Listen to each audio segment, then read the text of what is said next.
You were going to do it 3 times? Yeah, man. And infect the studio even worse? Studio's filled with your germs. Probably could. Ugh. Everybody knows I'm a germaphobe, so I'm just like, oh, God. But you're a good, nice, holy dude, so I don't... be good. It'd probably be good germs, I don't think... Why isn't this coming up yet, man? Not that evil syphilitic germs that I usually have in my co-host seat over there with Eric. Oh, yeah? Evil, what do you call it? Evil,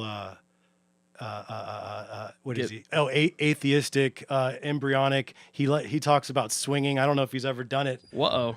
But he wants to, so that's bad enough. Is this thing on? Okay, yeah, it's live. Cool. It is. Okay. So check it out. I got Brennan Loveless right over here with me. This guy is a lookalike for... Uh-oh. Yeah. You're going to have to mute that, though. I will mute it. I'm just trying to share it, man. That's all. That's what we need, man. We need more shares and likes. So anybody watching this right now, make sure you share and like. Make sure you share and like. This is the Righteous Anger podcast with the very sick Brennan Loveless. He's actually getting over something. I don't know, man. I have no idea what it is. I've had a cough for weeks now. Like I don't think I'm actually like sick. Weeks. We're not talking 2 weeks here. No. It's been like 3 or 4. 4 weeks, 5. I'd say closer to 4 or 5 actually, and it's been disgusting. And you've been singing. Okay, so Brennen is a worship minister at New Life Christian Church.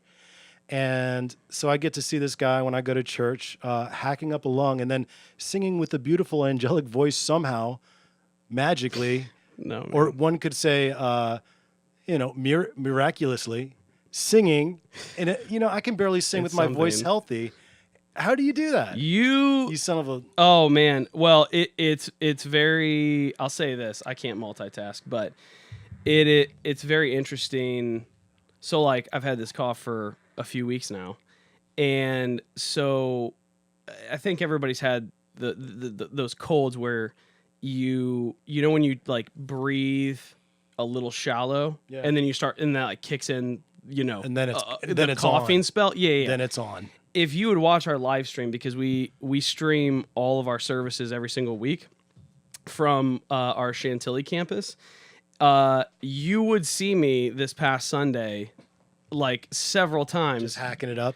Oh, yeah. And thankfully, I could hold it back when I wasn't singing. And I'm not like... I wasn't a vocal major in school or anything like that. Really? You weren't? No. Brennan's like all like... he's like in the middle of a song. He does that like half breathe thing, and everybody knows about the half breathing thing. That gets that started. Shout to the Lord. Yeah. Let the angel. Yeah. It's like, oh God, yeah. That's exactly how the whole like first 4 rows are like, oh geez, I think I got a fleck. That's right, man. I think a fleck just got me. That's always weird too, because that happens. Like there's just spit on people. Oh, well, yeah. I mean, our first row's far enough back, but there's definitely times where it makes me want to laugh in the middle of the song because you got stage, hot. you got the stage lights on you, and then all of a sudden it's like I'll sing some line and it'll just spit out. It'll be like this. It'll be like sparkling in the air as it's floating. I don't think it does that. I don't think it sparkles, but no, man.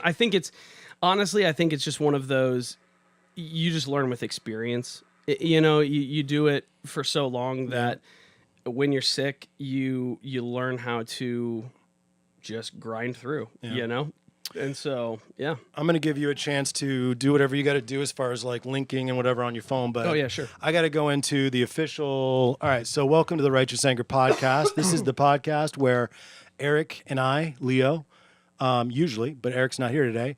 Eric being the atheist, me being the Christian, bring people from all walks of life onto the show to talk about their life, meaning, well, this is where I try to go, but usually it tangents off to, favorite body spray, or something dumb like that. And it'll probably happen on this one, but whatever, as long as we try to be entertaining.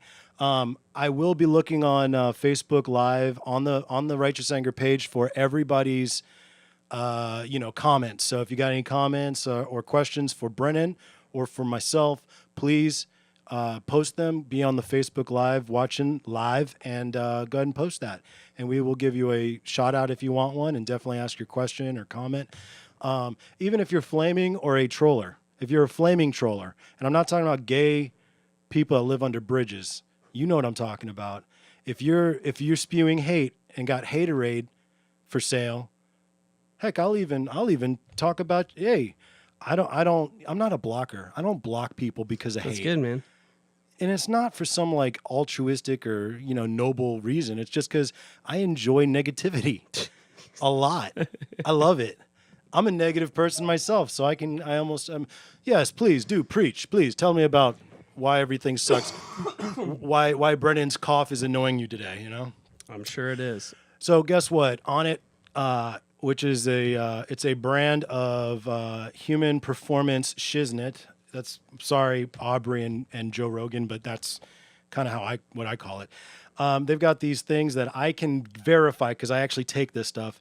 We've got Shroom Tech Sports. So if you're into working out like Brennan was before coming here, he worked out, trying to look sexy, like a very young Tom Hanks, but with abs probably, right? You got abs? I don't think so. No abs yet? Not anymore, man. You got to get back on the ab action, man. Yeah, well. As if you need another reason for young girls to fall in love. But he plays guitar and sings like an angel. That's all you need. You could be 400 pounds, bro. There you go. Maybe you should be. No, I shouldn't be 400 pounds. Go the 400-pound route. I don't think so. What are you, like 5'9"? No, I'm 10? 5'11". Yeah. Oh, okay. So Yeah. I got way off on that. Sorry. That's okay. You've got the boyish face of a shorter person, Thanks. I shaved. I must say. Can you grow a beard? Yeah. Do that. What Well, are you doing? I had one. It's not as strong. My game's not as strong as yours. That's dude. all right. You got a sweet goatee or something? No, what it is it's the mustache. If the mustache came in thicker, I would have one. You've had Stan Rada on before. Yeah, his is beautiful. Yeah, I would totally grow out the beautiful beard like Stan Rada. You can go Abe Lincoln on it. Oh man, You can go straight Abe, but that needs to come back in style. I need to see some others test that before I go in there. You are dangerously close to being a like a hipster, being accused of being a hipster. Somebody just called me that the other day. Yeah, you're right on the line, bro. I don't think so. You get the special haircuts at, we'll plug them. Oh, yeah. Standard Barbershop. Standard Barbershop, man. Downtown Fairfax, right. Virginia, which they do a great job on your hair. I wish I had Thank white you. boy hair sometimes just because it gives you some options. But the fro is nice too, I must say. Dude, they'd give you a great haircut, man. I don't know. That's what they man. do. Can they do? I don't know if they can do black people. Absolutely, man. Really? Talk to Tommy. Absolutely, man. Tommy Chung. Check it out, Tommy Chung. Can you do black man hair? That's all I need to know. He can, man. If you can, I'll give you one shot, bro. One shot. It's a guarantee, man. All right. I'm in it.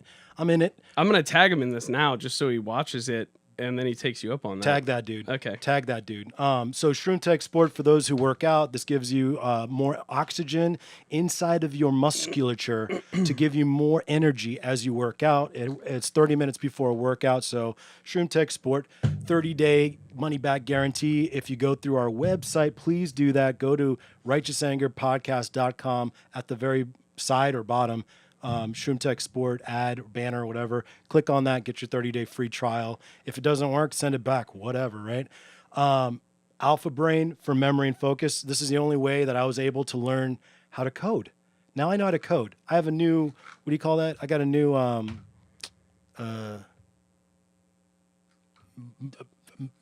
weapon in my arsenal? I don't know. All I know is coders get paid good money, so I've got a fallback, mother lover. Thank you to Alpha Brain and, of course, Eric for teaching me, because Eric is the brainiac genius. And finally, New Mood. This is for people that need a serotonin boost or leveler outer, I guess, is the science. This has got the L-tryptophan and the loads of vitamin B6 and some other stuff that basically you take this and you feel a lot, your mood improves. Let's put it that way. So there's a lot of ladies and men out there with RBF that need to turn that frown upside down. Do it with New Mood. Is that Get you some New Mood? And I found out that you actually have been taking a little bit of on it, huh? I have tried the Alpha Brain, the memory and focus. I've tried that before. Yeah. I still have some. Why did you venture to take that? So I have tried Advocare stuff before, And they've got something that is very tasty Okay. that you put in like just water. That's a powdered. Yeah, thing? powdered. It's called Spark. So it's got some caffeine in it, like the normal amount of a cup of coffee, and they promote focus and all that kind of stuff. And I'll say this. It works. Yeah, I don't care if it is just all in my head and some psychosomatic thing. Yeah. It makes me feel like I can focus. I'll take a what do they call that? I'll take a placebo any day of the week. Yeah. As long as I keep thinking it works, because That's exactly right. science has proven that it does benefit your body even if you're taking a placebo. Right. Now, mind you, if Eric were here, I think in his mind he would say, you know what I mean, like religion. Yeah. The placebo, because if you ask Sure. Eric or atheists, agnostics and things, they say no. Religion can be a good thing for people because I forget which leader or whatever, but said that religion is the opiate of the people. Yeah. Meaning that it calms them down, it gives them a reason to be in line and yada yada yada. Okay, Right. So even if that is the case. That's still better as far as society goes. Me Right. speaking as an anthropologist, having a moral structure that doesn't do harm but does good, even if the quote unquote the magical voodoo stuff, the mythical stuff isn't Right. real, it still is beneficial for society. So I guess Eric and I don't argue that. Right. We argue more to the is it true or not? Right. And we're going to get down to the bottom of that with you. You're going to give us the ant. No, I'm just Oh, kidding. I doubt that. But, Stan Rada was- there are smarter people than I that can talk about that. like and more Stan depth. Rada. That's probably. right, Stan Rada. But he wouldn't talk about it though. He commented already on the live feed Let me open this up. on stuff that we already said. Let me open this He up. said, what is he talking about? Tell Brennan to quit texting right now. Stan, I was just trying to share the page. That's all he's trying to do. share the podcast. He said he needs to pay attention. Then he said that I'm 5'9.5". Now Stan's still watching because he said whatever. I don't know what he said whatever to because we're like, who knows? I don't know where he is in the video. And then he said, based on my amount of shoes, he's definitely a hipster, which I do have a lot of shoes. Are you like a sneakerhead? Oh no, I'm not that cool. Like So what kind of shoes are we talking about? Like pro Keds? What are you like? oh man, I got a bunch of different shoes. What do you got? Well, so these are New Balance shoes. But they're spiffy. Yeah, those spiffy. I haven't heard that They're word in a long spiffy. time. That's a 50s term. I pulled that out I was about to for say. you. Jeez. You are serious. You know what? If you guys are, if you're listening to this on Stitcher or iTunes and you can't see Brennan looks like you could just grab him right out of here, put him in a time machine, throw him back to 1950, and he'd fit in. You just have the face Thanks. and look of. I mean, not to like Yeah. blow your horn or whatever, no homo. But Okay. you do You have forgot the hashtag in that. hashtag. Oh, I got to do that. Do I got to dap and dab and all that? No, don't do that. Okay, but you got a timeless look to you. Thanks, man. You don't look like one of these dirtbags from today. When it actually comes to stuff like that, going into the metrosexual part of the conversation, I actually like stuff that is classic like that. Yeah. You know what I mean? I see it. I don't like this is just a gray hoodie. I like that, and just jeans or white sneakers or whatever. And for Christmas, I got one of the things I loved, I think it was last year, I got a pair of Red Wing boots.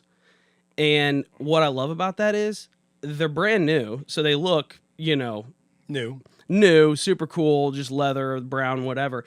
But you can resole them, like when the soles wear out. So you keep what you broke in yourself. They fit your feet great after wearing them for a couple months, Now, how much does Red Wing boots go for? Those are probably a couple $100. Yeah, $150, $200, $250. But you send them in when the soles wear out of them, you send them back. Oh, they resole them. They resole them. You send. I mean, they don't do it for free, but you send them back. They put new soles on them, but they have been broken in how your feet broke them in. That is the exact opposite of most sneakerheads who buy a pair of shoes, I wear know. them once. Yeah, and then see. That's why I said I'm not that cool. I'm not cool enough to be a sneakerhead. Like You mean you're not that dumb? Well, nah. Well, I mean, there's a cool factor to Leo it. Leo You know said what I'm saying? that. Leo said that. On behalf of Leo, I didn't go out and get like the brand new, Durants, and I'm gonna keep them on a shelf, or the new Air Force Ones. You don't or have something like Yeezys that. at home? I don't have Yeezys. Three Man. No, one no, of, no. One of my young dudes that was a one of my young dudes that for Vicker Studios that was a an intern. Yeah. Dude, for one of his graduation gifts, he comes from money. One of his graduation gifts was the Yeezys, and we're looking at about $2-3 grand right there. For real? Yeah, I did not know that. for googly shoes. That's what I call them. They're like goopy, googly, space agey. See, I'm more for stuff that's just gonna like go with what I'm gonna wear. So I've got like some white sneakers, Vans, black Vans, the Red Wing boots. I got those. When were you born? 86. Okay, so okay. Yeah. So you're not a young dude. I'm not a young dude. You look like a young dude. I'm definitely younger than Stan Rada. Well, yeah, of course. But we're not talking about 40-year-olds now, right? We're still in the land of 30. In the land of 30. So yeah, I'll be, what will I, 32? Yeah. Yeah, so like you're not, we can't call you baby no more. But Yeah. we can't call you're not an old head either. Yeah, right. But okay, so interesting. Living through the time period that we lived through. Now, you grew up in St. Louis. Yep, that's right. Now, that is a music capital right there. Well, yeah, some people would argue that. I would say it's. I mean, tons of great people have come from there. Black music, hello? Miles Davis, man. Black music. Miles Davis. That's all you got to say. Now, you when can shut a conversation down with that. Where you're like, hey, do you like jazz? Miles Davis. Well, Boom. I absolutely hate jazz, but as a guitarist, Dude, Miles Davis, though, man. but I respect jazz. Yeah. I don't sit there and like, my dad loves jazz, because he's a real black dude, but he'll sit there and listen to it and I'll be like, oh, this sucks. I hate this. Like, can I listen to some Metallica or something? Can I listen to some, hip hop, something like that? But as a guitarist, because you're a guitarist as well, that we learn everything.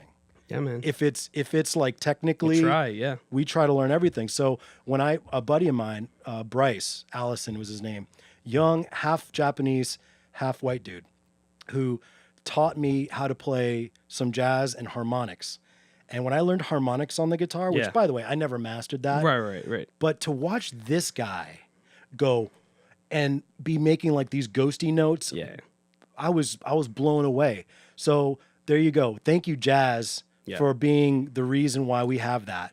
I've got some friends that just blow me away. One of my friends, he has played with some big names like in the Christian world, and every time I visit him in Nashville, I mean, he actually was in St. Louis for school, so we got to know each other because another like pastor friend just kind of connected us. And so every chance I got, I would ask him to play with me because he's the best guitar player I've ever played with. And he plays everything. And I mean, talk about obviously music capital. He grew up in Nashville. His dad played with, excuse me, his dad played with some old country stars.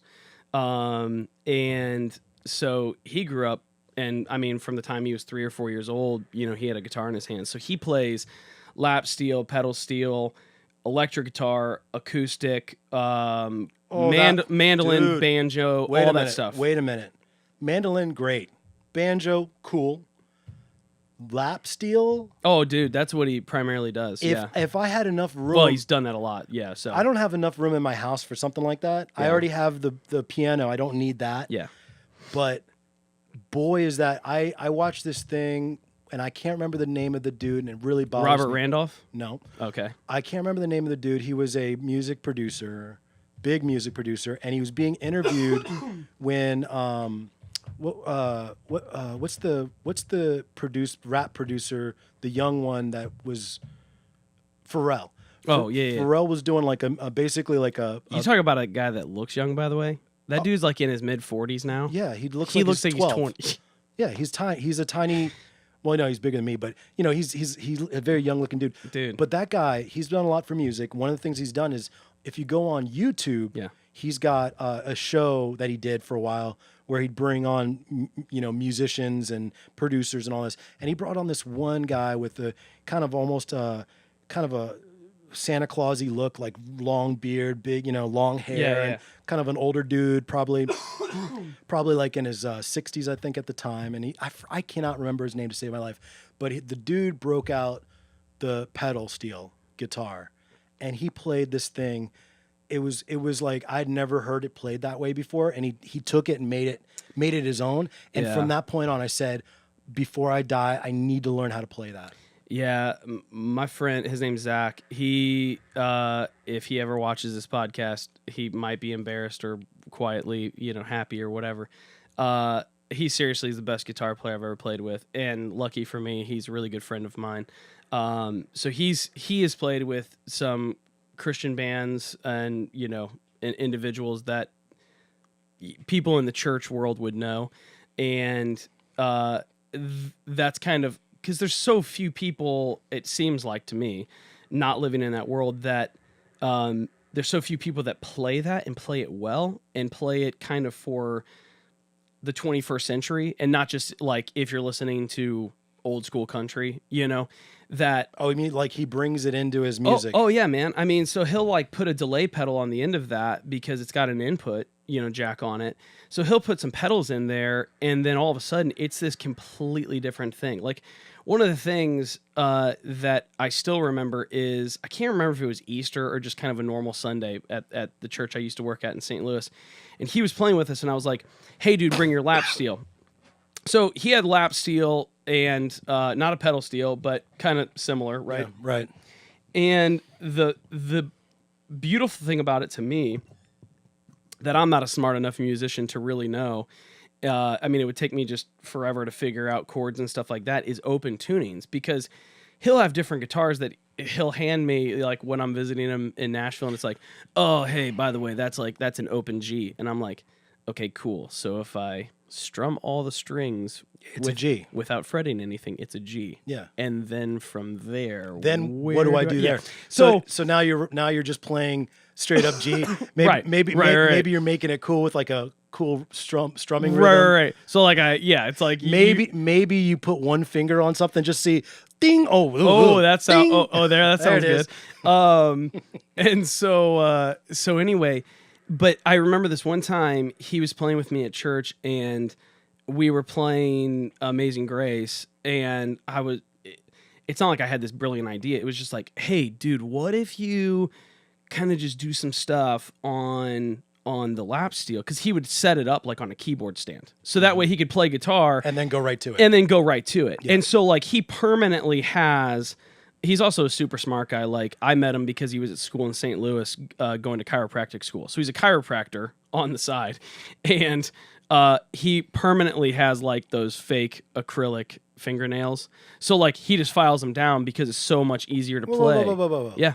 You telling me this dude that's got Elvira fingers is cracking backs? Yeah, man. Yikes, man. And he might slash a throat on accident. No. He's really good, man. That's the other thing that I get when I go visit him. It's like, oh, hey, dude. Hey, by the way, can you just like check out my neck and all that? And does he have a masseuse that works with him? No, not masseuse. Sorry, I found out in episode 4 we actually had a massage therapist on. Okay. Shannon Smith, actually. And she was like saying, don't call us masseuses. That's a completely different industry. Like, oopsie. Sorry about that. Didn't mean it's massage therapist. Right? Therapist. Okay, cool. So 2 things from your story. Yeah. One, I hate and love Zach. Yeah, oh yeah, man. It's one of those things that guitarists see other guitarists that are like, heads and shoulders. And you're just like, I hate you, but I also love you. Yeah, man. But I hate you. Yeah, that's an interesting way of putting that, because there is on some level, just as humans, that envy of like, how did you get so good, man? You want to be that good. Yeah, absolutely. And then and then I think you get to like a certain level, because I remember that like when I was hanging out with Zach, it was like, dude, I don't understand how you're like, when I was first hanging out with, it's like, I don't understand how you're playing all that stuff. But I think as a creative person that you get to this point, hopefully we get to this point where you mature enough that you're like, I just want to learn from you Right. because I'm curious about it. So I'm going to watch all these little things you do, and I'm going to look at the gear you have, and I'm going to look at how you EQ your amp and ask you all these questions so that I can get better as well. That's why right? that's why I think musicians that live and work in places like Nashville are so good is because, and again, you know, Brennan and I, we're trying to make this thing happen, this Studioplex where creative people can come together and they can share information, and you've got that one great musician that can play all these things, and that person brings everybody else up. That's that old saying, the tide rises, all ships rise with the, or all ships rise with the tide, or yeah. something like that. So yeah. I think to me, you have to be intentional about that when you're trying to. It's collaboration versus competition. I think competition can make people rise as well. Yeah. You know what I'm saying? But I think when you're also collaborating, I'm throwing out a bunch of words that start with C, but it's curiosity. You're gonna have a system here, like the 5 C's of becoming a great musician. Yeah, I'll write a book that no one wants to read. There you go. It's curiosity, it's collaboration, and it's just instead of pure competition of how am I better than that guy? You know what I mean? Because Zach, I remember one time him telling me before she was ever a big name, he was living in Nashville, so somehow he has these ends or got these ends. He was auditioning to be in the backing band for this little girl named Taylor Swift. Oh, jeez. And so he got through a couple of the rounds of the auditions, right? And he said the one thing I could not do that they wanted to do at the time, because she was nothing at the time. She was like, I don't think she was even 16 years old at the time. He couldn't sing background vocals. He's like, man, if I could sing background vocals, hopefully I would have gotten it, because she was going out and like opening for people at the time. Yeah. So they had a real small band. It was like guitar player, her, bass player, drums, like 4-piece. So it was like they needed everybody in the band to contribute, to be able to sing background vocals and make it sound good. Right. And he's like, I couldn't really do that. So, on some level, it's probably like, oh, Brennan, I wish I could sing, but it's like, well, I wish I could play guitar like you do. You know what I mean? Everybody's got their thing. Now, there are dirtbags like myself who are okay at everything. Like I'm okay at drums. I'm okay at bass. I'm okay at guitar. I'm okay at singing. Yeah. As long as it's like a half octave range. Yeah. But, I got to a place where I realized my strength, the only place, because there was a time where I said music is what I'm going to be doing for a living. Yeah. Okay. This is like, I'm leaving the military and that's what I'm going to do. And I realize now, being older and wiser, that, that's not my path, and I have limitations. This is BS in America, especially. You're in my generation, especially, where we got taught there's nothing you can't do if you put your mind to it. Right. And it's like, I never dunked in my life. Right. I'll never be able to dunk unless there's a trampoline involved. I was going to say, man, you got to get one of those little trampolines like the mascots. Even then. Dude, oh man, I don't know. Like, I feel like everybody could do it, Like Yeah, when you but see, okay. but that's probably not true. But like those little trampolines, man. All right. You see a mascot do that. So I get myself in the NBA and I'm like, hey, listen, Hey, everybody. I'm awesome as long as I can put this on my back, run up and down the court with That's this right. trampoline, throw it out, and that ain't happening. So I'll never be. I like basketball. I'll never be a basketball player. Dude, that's like a bucket list thing, though. To dunk? No, off one of those trampolines because we can't dunk. I can't dunk either, dude. But like seriously, we need to get one of those at the end zone, like because like they're angled too. You know what I mean? Here's an idea. Just to try. Here's an idea. We could get some great video out of that too. Dunk contest. Off the trampoline. Dunk contest, baby. We're gonna have to have like pillows set out underneath. Oh, yeah, just yeah. because we would all break something. Someone's gonna Yeah. break their neck, obviously, but dunk contest is where it's at. So let me tell you a quick story, okay? Yeah, go for it. So I started. My dad was Jimi Hendrix, okay, for the DC area. looked like Jimmy, played like Jimmy, was a left-handed guy, learned how to play guitar upside down. Nice. The whole nine. The guy, he was basically Jimi Hendrix, that style, in the 70s, the whole nine, 60s and 70s. So that was my musical inspiration, but I didn't pick up a guitar really until I was about 14, 15 years old. Yeah. Before then, my dad would buy me like little kid guitars, and because wrestling was big, I would just break them over things like the Honky Tonk Man, like and my dad probably would shed a tear at that point, like, oh, he's never gonna play, he's just gonna break guitars. But finally, 15 years old, I found out that I do love music, I do love writing, and I got into it and I learned how to play.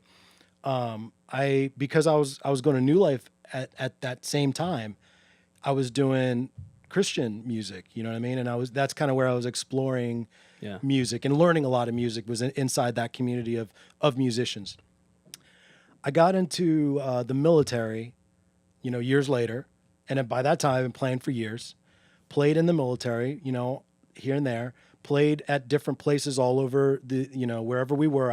I brought a guitar with me, and I remember having this sort of like moment thinking about, because I was like, this is back when MySpace was like the only thing. Yeah. And I had a MySpace page, and I was playing music and recording it on MySpace and really trying to make it, sending out emails to A&R, and being like, oh man, Christian A&R, Tooth and Nail Records, stuff like that, right? Yeah. And I had this realization just looking at all I hate the Christian music world. Yeah. So much. No, I didn't hate it. I love bands like Audio Adrenaline, DC Talk, you name it, Supertones, runs the gamut. There was bands I really liked. Yeah. Jennifer Knapp, Supertones, man. That takes me back. I'm dude. telling you, right? Oh yeah. I listened to these guys and they were great. They were awesome musicians, but I realized that the business, because I found out that there were guys that became Christian, like they looked at the Christian music market as their fallback. Yeah. If they couldn't make it in the secular world. Right. And it pissed me off, because I'm like, I'm just going straight to this market because this is where I believe my music needs to be. This is what I care about singing about, right? Yeah. And writing songs about. But this industry can be as bad as any other industry because people are involved, right?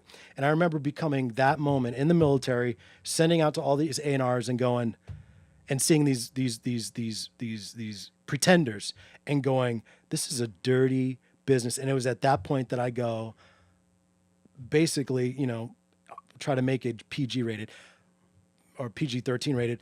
F all these guys. Yeah. F them. I don't want to be in this business. Yeah. I didn't want to be in that business anymore. I just wanted to do it for myself at that point because I saw kind of where it was going. Now, here we are today. This is a full 15 plus years later, I guess. What do you see as far as the Christian recording music scene? Is it good? Is it bad? Is it filled with this thing? Like, tell me about what you think of it. I think, unfortunately, it's still the same as what you experienced and what you found out. Just from I'm not in the Christian music industry in terms of all the ins and outs. I've had friends that have worked for labels doing like digital marketing stuff for them. I've had friends play in certain bands, and it really kind of depends. One of the bands that I really respect is actually they're no longer a group, but their name was All Sons and Daughters, and it was a band that like they got their whatever record label deal or whatever based on just writing songs for their church. That Really? came out of their church. So that was a worship band. Yeah. Okay. Yeah. And so like this past Sunday, whatever Sunday was, if you're watching or listening to this later, I think it was like March 11th or something. We sang one of their songs we do regularly called Rising Sun. We sing another one of their songs called All the Poor and Powerless, which is really popular. A lot of people like them. Well, that band consisted of people that were a part of that church. They were just kind of the normal worship band. Like if you came to New Life and saw us, that's what they were. They were Christians before they got into that business. Right. Okay. Now, and so what they did, they recently broke up, I suppose you'd say, but I don't know if they would exactly look at it like that. They just knew, here's where we began, and this is what we want to remain true to. And then they broke up? Yeah, because they were like, we decided to take a year off after, I think their second album was released maybe going on 2 years ago now or something like that. Because last year at the Grammys, they were I think it was their album called Poets and Saints was up for I think Christian Album of the Year. I think it was the Album of the Year. It might have been one of their songs. Wow, jeez. Yeah, and so after last February, I think they took time off to kind of go, hey, we all kind of want to do a few different things, whatever, and then they got to the point they just released something I think a couple months ago on their Facebook. It was like, hey, we're just going in different directions, And that happens, life and all that, right. Because that's a hard life, having to tour, right, always be in the studio, and always especially if you have a family, I mean, if you have a family, it's if you've got a coke habit and whores every day, it's easy to be a musician, man. That's the the lifestyle's made for that, right. But yeah, if you got the family thing, I know Audio A, they had kids and wives and all kinds of stuff traveling with them. Oh yeah. The one story I read about years ago was the he doesn't play bass for Chris Tomlin anymore, but he was like the bass player for Chris Tomlin for years. And I remember reading some interview with him where it was like his family, like his wife, they homeschooled their kids and they lived on the bus. So it was, yep, we go on the road everywhere, and this is just kind of the life Gypsies. That our family, the life that of our a family gypsy. is living. So like that band's one example though of like, hey, these people are like legit, right. But you've got bands, and I don't know any like specific names or whatever, of people that it's absolutely the same thing. It is fallback.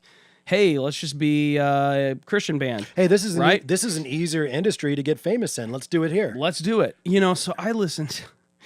I mean, there's such, there's so much stuff on the radio nowadays, and we've got my wife and I. We have 3 little kids, and so we'll turn on like the local Christian station in the car. WAVA. Oh, I think it's WGTS. WGTS.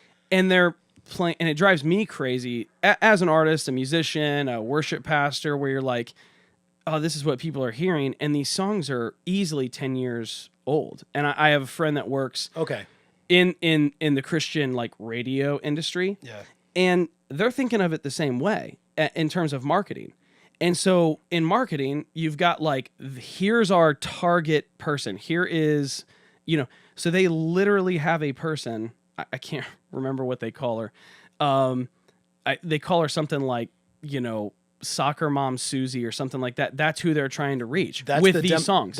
She's the demo. It's like 35 to 40-year-old woman driving a minivan. So right? Time out 1 second. Thank you for bringing that up, because I want to say it's unlistenable to me. It always has been. Yeah. Now, for those who are listening that they're not in that world of understanding what the difference is in Christian music or whatever, right? You could probably just Google it and you'd find out. Well, there's two sides of the coin. There's worship music and there's Christian whatever, right? CCM, contemporary Christian music. Right. Yeah. And so worship music is what you worship music, like the type of music that you'd hear going to church and stuff. And then the CCM music is like it's basically like secular music, except they're talking about Christianity, God, and all that, right? Yeah. I fell in love with, like I said, Supertones and Audio A, and to a lesser extent, DC Talk, because the musicianship was at such a high level and indistinguishable at the time during the 90s to secular music. It was so good, but it had the right message for me, right? So today, I don't see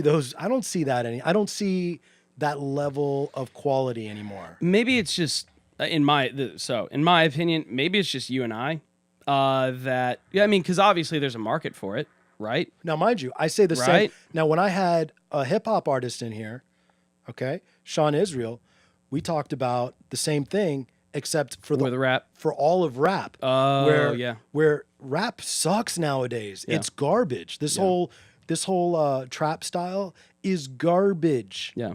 Like, just from a musical perspective, it's Yeah. garbage. And you know, we had to say, okay, yeah, we are old heads, but I can put Biggie or Tupac or even Snoop, Right.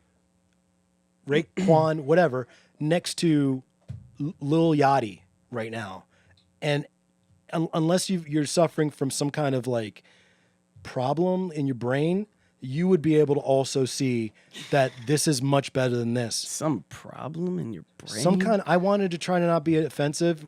You know, I've got a nice holy man here. Oh, thanks. You're welcome. You know, it could be that you and I, we're just old now or something. We're getting older, but I don't want to try to, pretend to be like a sociologist for a minute, but like, there's something to the fact that now it's so easily accessible.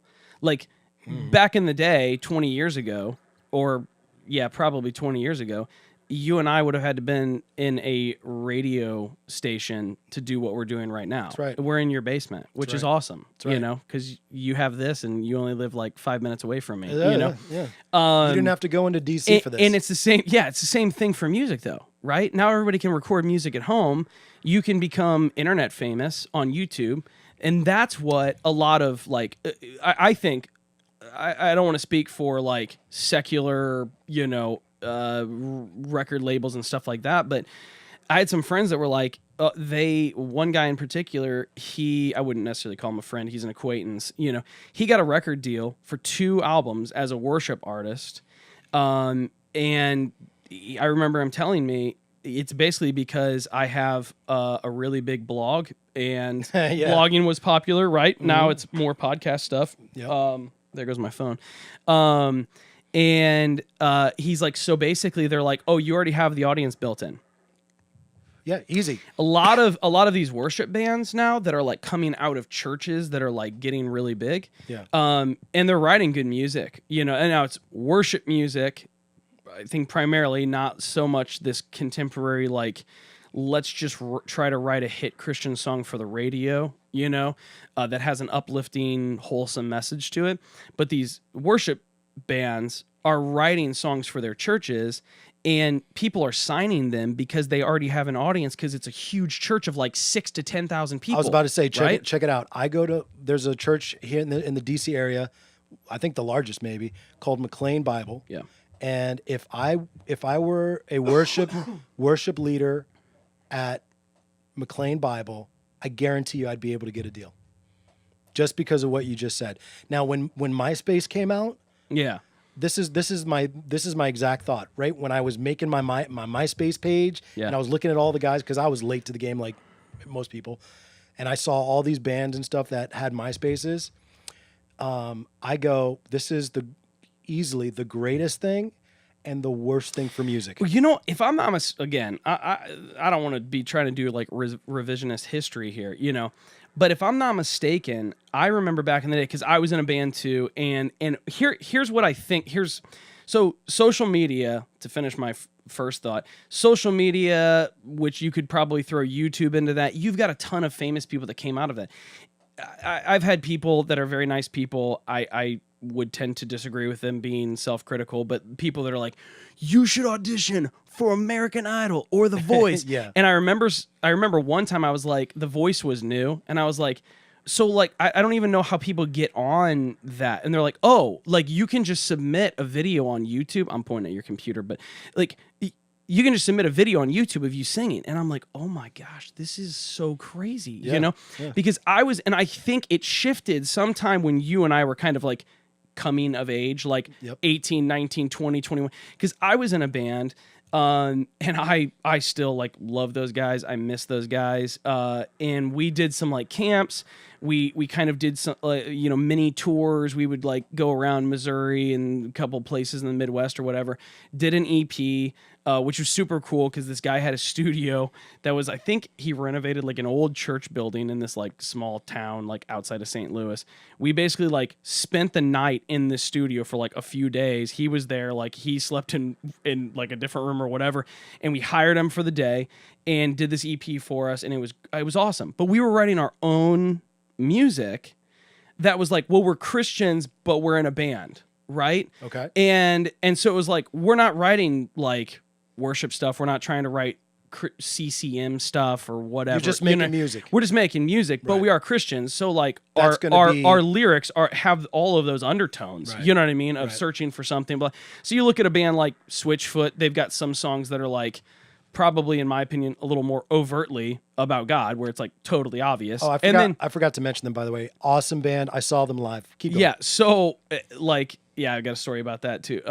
But and then like one of my favorite bands is Mute Math. The lead singer in Mute Math, if you don't know them, check them out. The lead singer in Mute Math I remember seeing him in this band. Oh my gosh, they probably would have been huge now. What was their name? I think their name was Earthsuit was the name of the band. And they did all this stuff with like synths and keyboards, and it was crazy. It was kind of like this crazy electronica keyboard, whatever, and didn't do very well. And some young guy from Springfield, Missouri, was a drummer, started sending the old, I think he was the old keyboard player, wasn't even the lead singer, started sending him like all these drum samples that he was doing. One of the best drummers I've ever heard. His name's Darren King, so you can like Google him. And he's no longer with Mute Math, which is so sad because this guy was so cool. First time I saw him, they were on tour, and I think they had gotten a record label deal. And I saw him on tour with David Crowder, who's a worship artist, Big. who's really good. And every one of his, it used to be called the David Crowder Band. Now he's kind of on his own and just goes by Crowder. And it feels like every single label. He was one of the first worship bands I ever heard that started using stuff like Reason and Ableton, where they were like throwing in like tracks with the band, which was so cool. And I had no idea how to do that. I still don't, and I've been watching that for a while. I'm like, that's cool. Yeah, well, I still don't know how to do that stuff myself, but we've got one of our guys at New Life that builds our tracks for us. So Jay? No, Dan. Yeah, he leads worship at our other physical campus, where Stan is the campus pastor, and Dan's awesome with it. He's using Ableton, and so we're doing stuff live through an iPad now. Like none of that stuff was available, even when David Crowder was first starting that stuff. Like, so it kind of blew my mind, right? Anyway, I was seeing David Crowder band on tour, and so they were at this church, and this 3-piece band comes out, and the drums are right up front, like edge of the stage on the right side, lead singer with this like Fender Rhodes piano, and a guitar player, no bass player at all. And the drummer comes out, sits down behind his drum set, takes a roll of duct tape. He's got canned headphones like this, and just duct tapes around his head. And the dude went nuts, like went crazy, like one of the best drummers I've ever seen. And they're all Christian guys. Well, they've been on Kimmel and all those like late night places. They've had a few albums, but it was years. I got their EP. It was like 5 songs. I got their EP.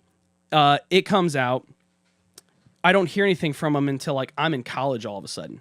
So like I'm in college, and it was because they signed with Warner Brothers. Warner Brothers wanted to push them to the Christian market, and they're like, no, that's not what we're about. Like, we're not writing songs that are just like Christian music. And Warner Brothers was like, yeah, well, we feel like this will fit your demographic. I'm speaking for them. And so I can't remember if they went into some lawsuit with them or whatever. And so finally, like, I think Warner Brothers actually released it, or they released it independently with like some distribution deal from them. Blew up. Like their first album like blew up. They were all over all the late night talk shows and festivals and all that stuff because their live show was insane. As a secular band? As a secular band. Okay. Because they were just pushing so hard, like, yeah, we're Christians, but we're not doing like Christian music, so don't market us as that, you know? And so I think, in my humble opinion, that it has gotten more niche, you know, to where it's like, hey, dude, we like your stuff. You have got to write songs just for this market because you're not going to make it. You know why? You know what I mean? You know why? Because they think they figured the formula out. And that's again absolutely. Once again, that's the problem that I have is when you start taking a musician. Now, mind you, these A&R people, they know what they're doing. I get it. Oh yeah. They understand it. They understand the marketing, and they know how to make you at least buzz for a while. Right.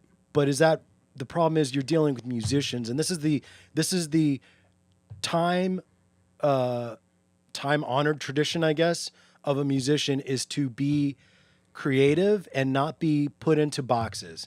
The one thing musicians hate is to look at the Beatles. The Beatles were put into a box early on, and then they said, F that, and they were big enough to say F that. No, we're not going to do that. They come out with the White Album. Yeah. I think that was the album where they started hanging out with Ravi and smoking or doing like LSD or whatever. It was one of those albums, whether it was the White Album or I don't think or was it Yellow Submarine? Yeah, I was gonna say it might have been Yellow Submarine. Yeah, but Yellow Submarine was amazing. But see, they really started getting into that stuff with like, was it Rubber Soul that was first before Revolver? Rubber Soul. You know what I mean? Like, that's one of my, I think it's Revolver. That's one of my favorite albums. I think that's one that starts off with Eleanor Rigby. And they were doing crazy stuff that they were just coming up with in the studio, right? Yep. But yeah, like somewhere around that point, it was like, we're done touring. Yeah. Thanks, everybody. Yeah. No more stadium. No more no more our demographic being prepubescent teenage girls. We're done with that. We're real musicians, and we want to put out. And thank God that happened. I'm not saying thank God for drug abuse and all that, but, but thank God for music that they were able to stick to their guns. Because imagine if the Beatles stayed, that sort of vanilla. It would have been terrible. Yeah. So kind of switching gears a little bit. Okay, so another really quick story. So I was in New Life bands. Okay, New Life again is that Christian church that I've been going to since I was 15 years old. So before Brennen came into the scene, and I don't know your full story. We're going to find out today. I'm going to find out today. The way that New Life did things, it was I would call it chaotic, but it was chaotic, but it was interesting too. Yeah, because the way that it was being done is, you would have different bands. Because at the time it was like, maybe this band or these people wouldn't be available during this time. That's a big problem. So how about we have 4, 5, 6 different bands that can all play together. And now we've got options. So like, let's say this Sunday we don't have this band, then this band. And then it morphed into, this band has this week and then they're off, and then it's this band and then they're off and then it's this band. So they kind of round robined it, right? I was in one of these bands. I was actually leading worship in one of the bands. And at some point, now mind you, I came at it I actually played Bob Marley songs at church. Yeah. Which was cool, I thought. People enjoyed it, and worship music. Then you have another guy who, Bugner, Mark, who was more country and rock, so he brought that sort of aesthetic. So you'd have all the same kind of songs and music, but you'd have a different sort of feel to it, right? Right. Now, I don't know the full story, and that's what I want to get from you. But then at some point, New Life was like, you know what? We're going to try to reel this in and have a distinctive sound, right? And they brought Brennen in. Well, before you, there was another guy, but Brennan's been the guy for like 10 years now, whatever it's been. Yeah, almost 7. 7 years. Yeah. So tell me, from you being in St. Louis or wherever you were, tell me about how you came and were brought over to New Life to unify the sound. Sure. Yeah, and I've got a couple thoughts on that too, because I've seen, real quick, before we get into the New Life thing, I've seen one other church, I'm sure there's others out there, but one that was kind of a little bit, I suppose, more high profile or whatever in Seattle. And each one of their different campuses, so that was like, there's if you're not familiar with the church world, there's a thing called multi-site churches. So you've got one church, and then out of that, they say, you know what? We want to kind of reach a little further out than most of our people are driving, to come to church on Sunday, and start a different location, and they call it a campus, right? So there was a church out in Seattle. They had all these different campus locations around the Seattle area. And what they would do is at each one of those churches had a band, and they were writing their own like worship music for that church, which I think is great.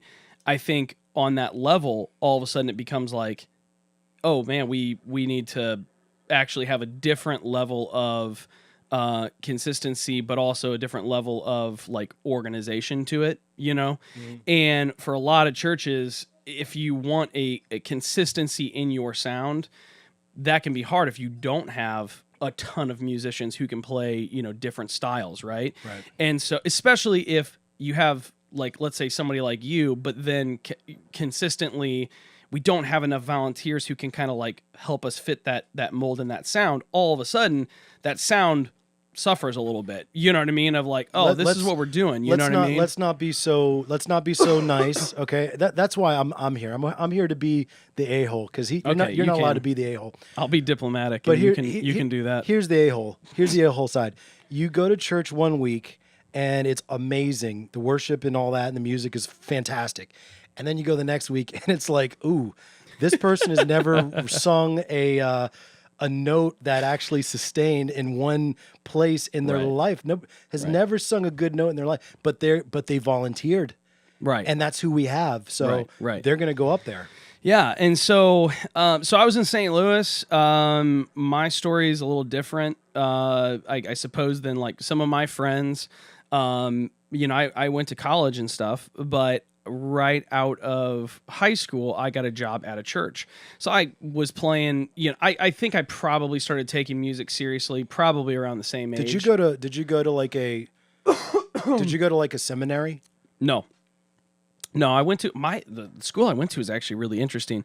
It was a private liberal arts college, right? University in the St. Louis area. But what was interesting is the president of the college was a really strong, serious Christian guy, older guy. So he had this relationship with like a pastor of a larger church down the road.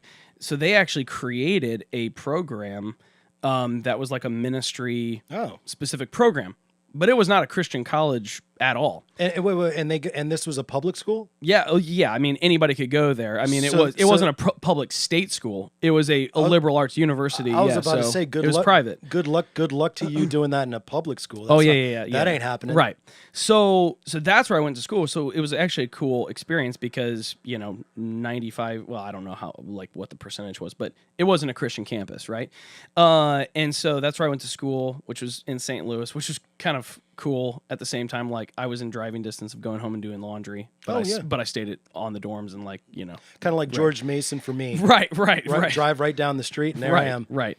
So anyway, so I got hired right out of school just because there were some people that believed in me and said, hey, so I started doing like some youth ministry stuff and youth ministry worship that morphed into helping direct the Sunday morning adult band. Like I wasn't actually like leading worship or every song or whatever like you'd see on a Sunday if you came to New Life. And then from there, I got a couple of full-time jobs, graduated college. So I have been doing full-time ministry since I was 18. So like right out of high school, I played in youth bands. And what was really cool playing in those youth bands at church is you started playing with a band. I had a band outside of that where we were writing music because that was always my thing. Like my brother started playing bass and he had a better ear than I did. So he would be like, and then also the internet was like everybody started getting the internet, and so Tab became a thing. Oh yeah. And so he started like finding Tab for like Rage Against the Machine songs and all that. So for everybody out there that doesn't not in that world, Guitar Tab is basically and so if you don't know how to read music, like actual music, like a smart musician, it's okay. You don't need it because there's something called Guitar Tab where they put the neck of the guitar on a staff.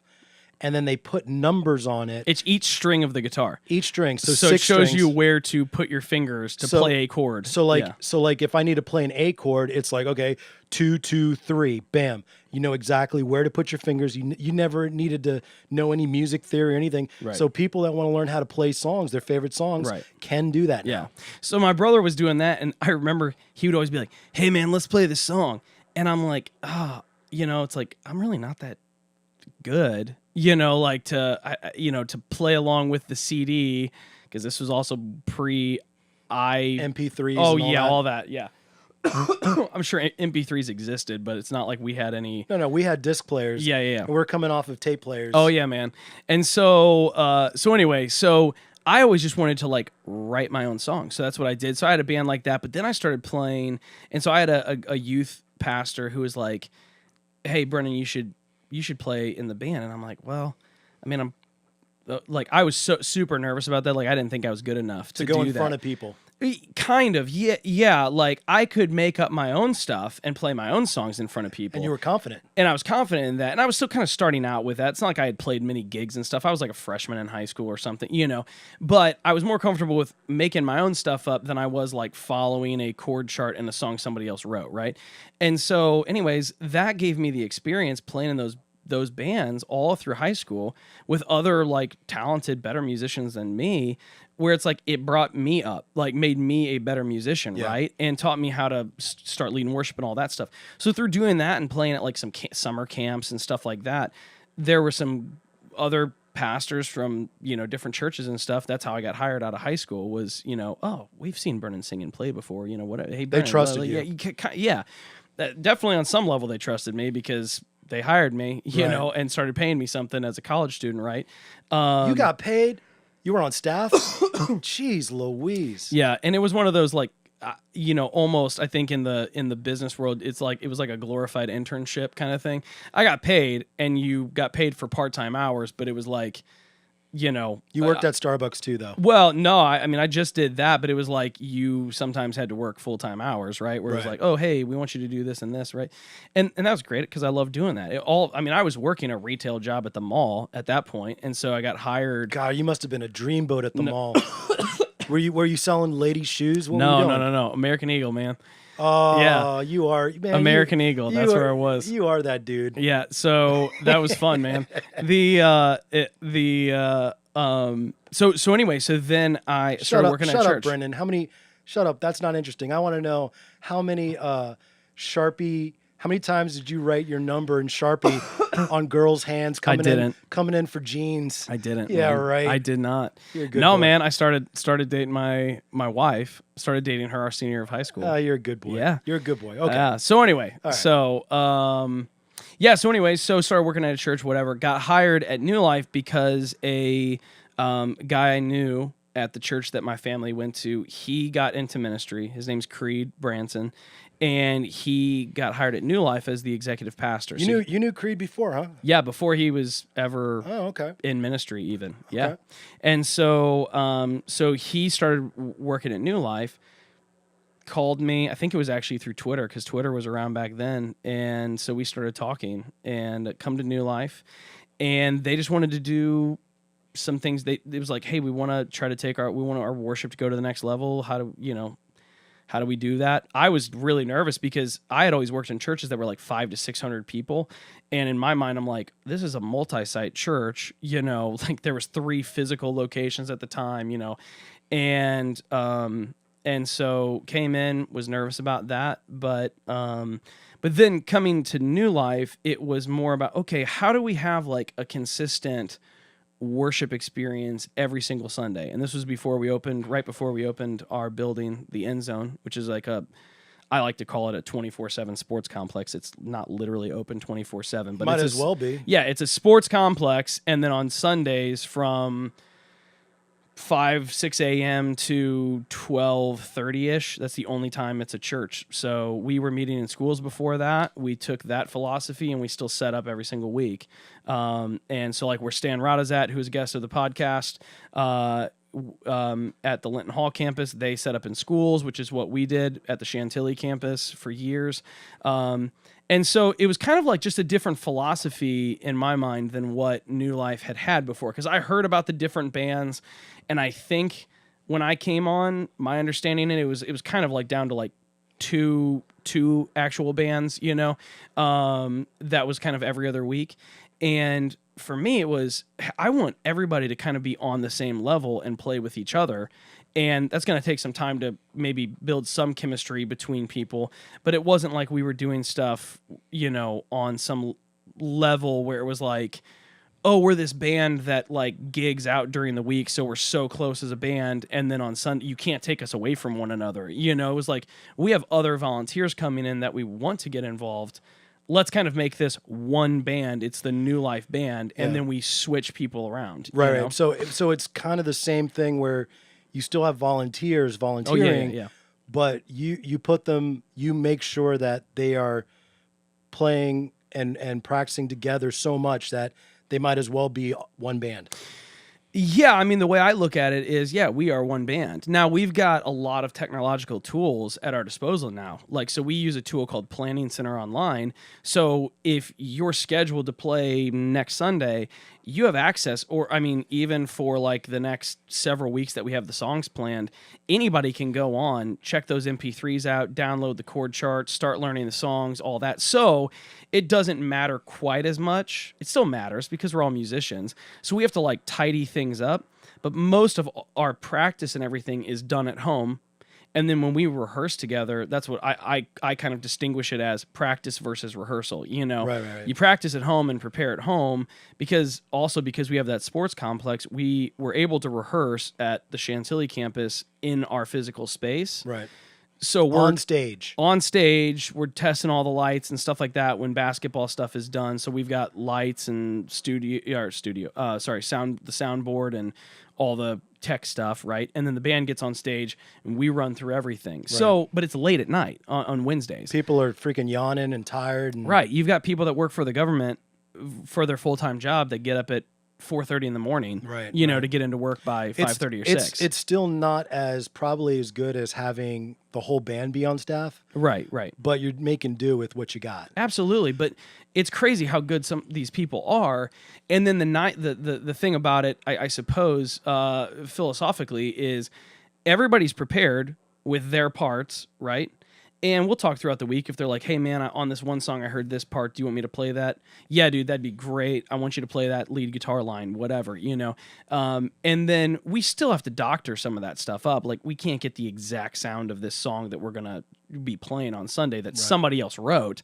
But that's where, we've got tracks that come in. So we're playing those from an iPad. And there's way more intricate ways of doing that through MIDI and laptops and running Ableton Live and stuff like that. But we're running our tracks off of an iPad with a click in our ears that everybody's following. That takes some getting used to when you have a new volunteer. Right. We use in-ear monitors instead of like floor wedges so that the sound guys can control the sound. Yeah. Let me tell you, and when I was doing it, and I call that the heyday. Yeah. When you had this big wedge in front of you. Right. And that was the only monitor that you had. Oh, yeah. So you're just like, I can't. And coming out of the military, I had no hearing. So I'm like, dude, turn me up.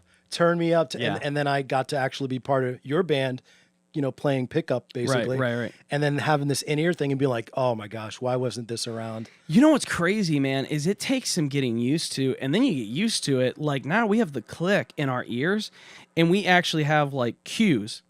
So instead of like it's not telling us the chords to play at a specific time, but it is telling us when the chorus is coming up. Right. So it'll be in line with the click. So it'll go chorus 2, 3, 4, boom, and then boom. On the one, I got to start singing the next chorus, dude, right? How many times was I up there and either me or somebody else in the band didn't realize that we just hit the refrain, and so they're still playing, the part before, and we're all like in the next, and I'll tell you what though, playing in that sort of environment makes better musicians. Oh yeah, man. I mean, you've got to, because you either like completely ruin it and you're like, okay, so we messed that up. Or you learn how to improvise. Right, exactly. Or you improvise and you follow along. Because we've had stuff happen with an iPad and the app that we use where it's like, like we almost had something like this past Sunday where the app updated that we use, and then so we're running through songs in the morning before the first service, and all of a sudden it was like the next song started, and it's supposed to go like right one song right into the next, right? Just kind of flows right into it. And one song started, and everybody stopped, and it was like, oh no, yeah. The track's playing through the main, through the main speakers, but there's no click in our ears.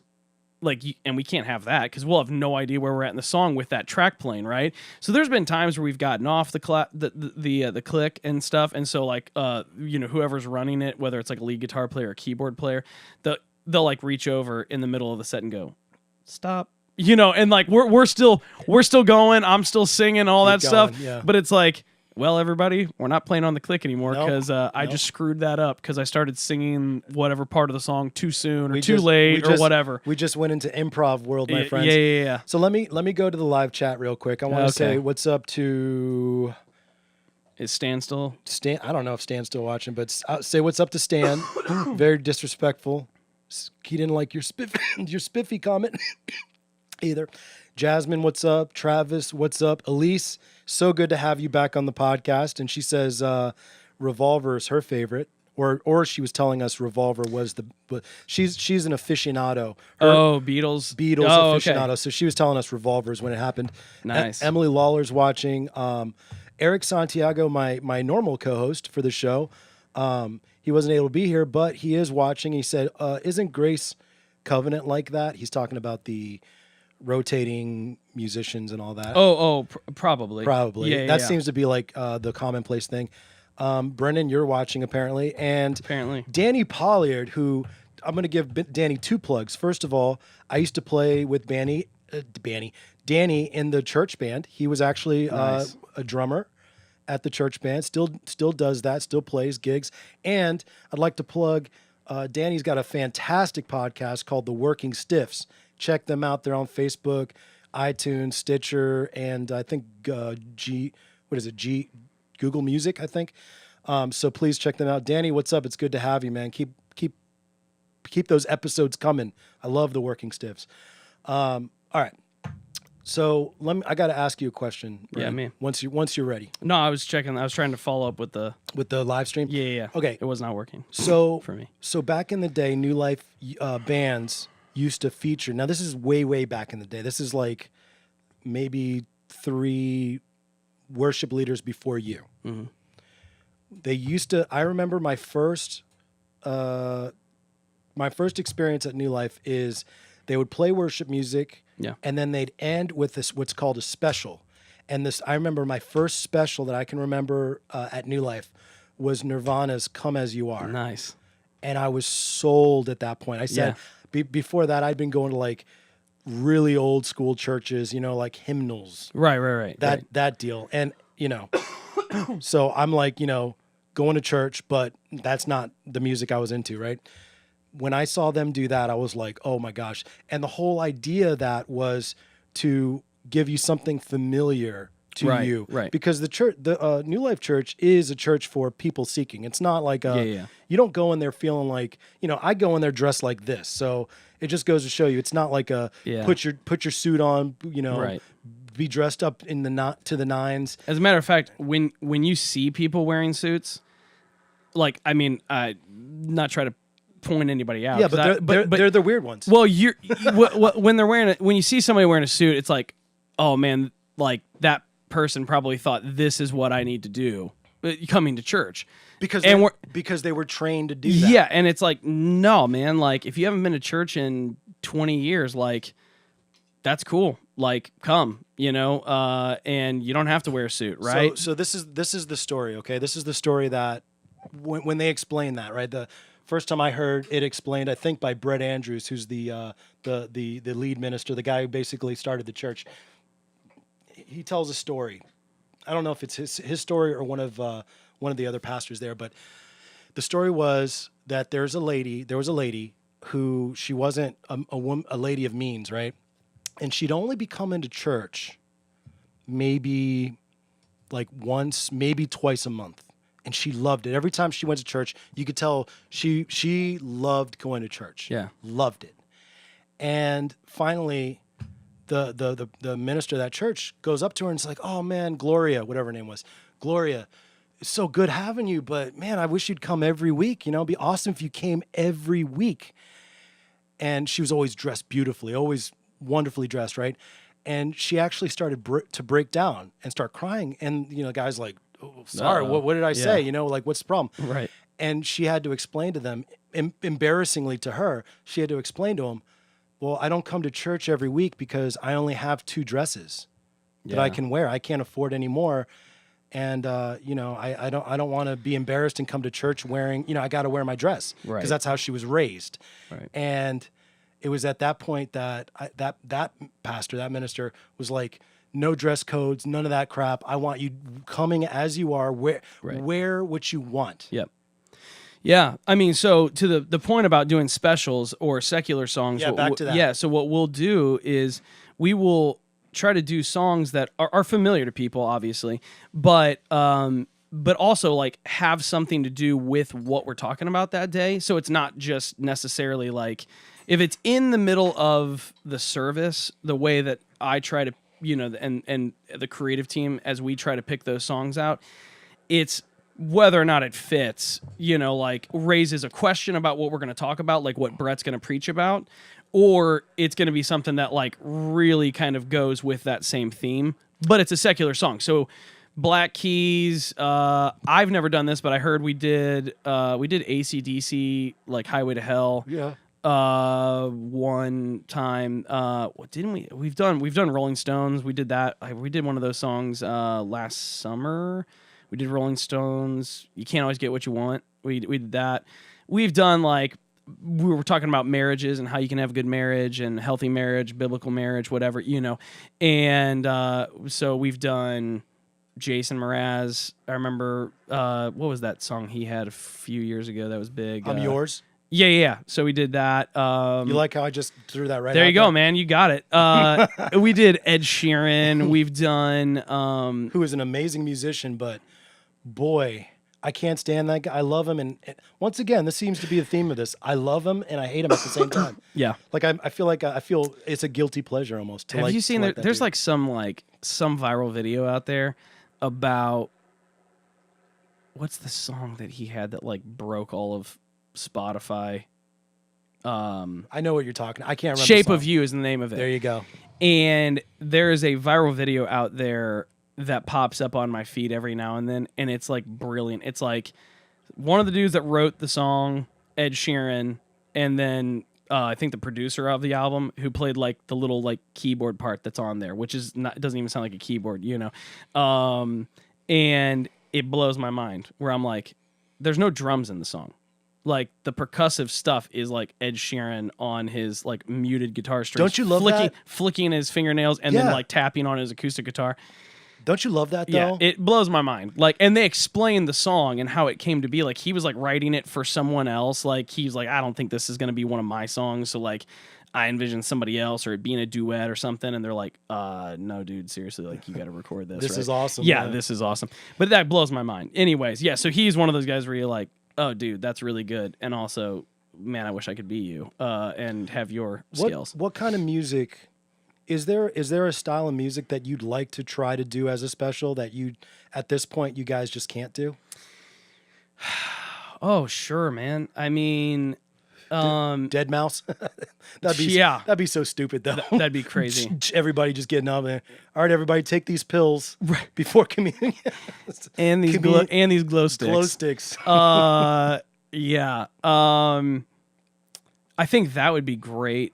I don't know how we would do that and like do it well in terms of like, because at church you're not like, as I try to explain it to people sometimes, if I'm playing a show out and I'm playing like my own stuff that I've written, it's all about entertaining people. It's all about the entertainment factor. Like I'm going to go crazy to try and entertain you, in terms of being all over the stage and all that kind of stuff. And at church, you're trying to collectively get people to sing because you're singing these songs to God, or collectively you're singing these songs with each other, you know what I mean? In terms of who God is and that kind of stuff. Right. Yeah. And so it is totally, not totally, well, maybe it's kind of like totally different. Like it's a different mindset trying to lead people to sing along with you, right? So let me and make them feel comfortable doing that right? So let me say this. One thing I learned Yep.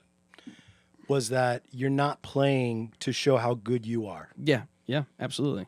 It's all about getting people into a worship mindset, which, you know, to a non-religious person, even they would understand, like, okay, what's the big thing right now is meditation. Huge, right? Right. If you look at and there's unlike in the world of Christianity, right? People look at Christianity, look at worship songs, go, oh, lame, you know, whatever. Oh, why are they doing that? They're brainwashing people or whatever. Okay, fine. But the thing that's accepted in our culture is yoga and what is it called? Something meditation, transcendental meditation, right? Yeah. One of the principles of transcendental meditation is to have a mantra. And with that mantra, you repeat it over and over again. And they have ohms. Right. There's like specific ohms that you say that you can only get from these yogis, and which was a total scam, by the way, at some point. But there's this thing where music puts people into a mindset where they can be in a meditative and more spiritual mode.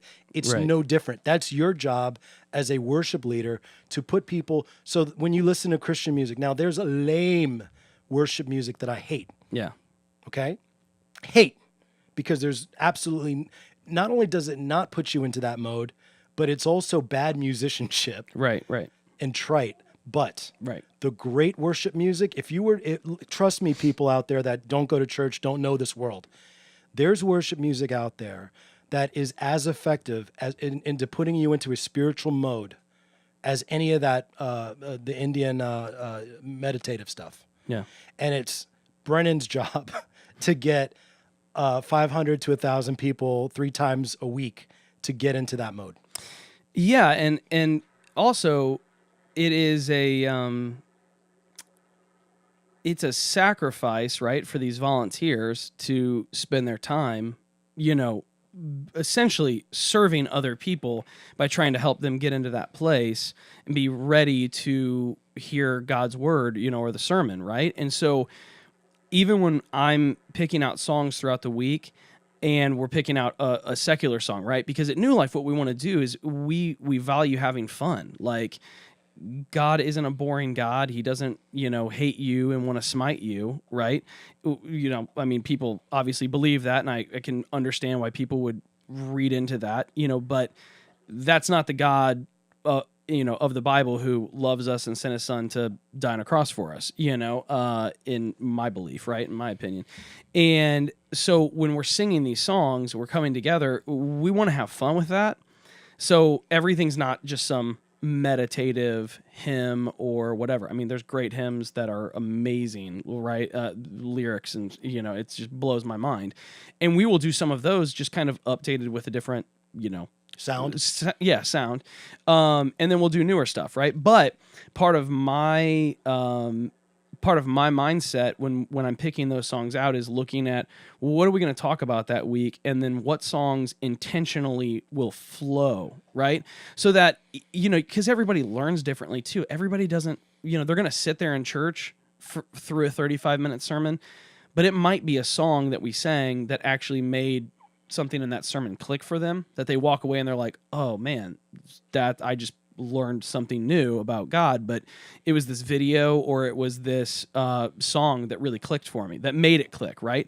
Same thing with those secular songs. What we want to do though is we want to, what we call uncross arms. You know, you picture somebody, they come into church, they really don't want to be there, but their mom or boyfriend or girlfriend or whoever, you know, like dragged them there, right?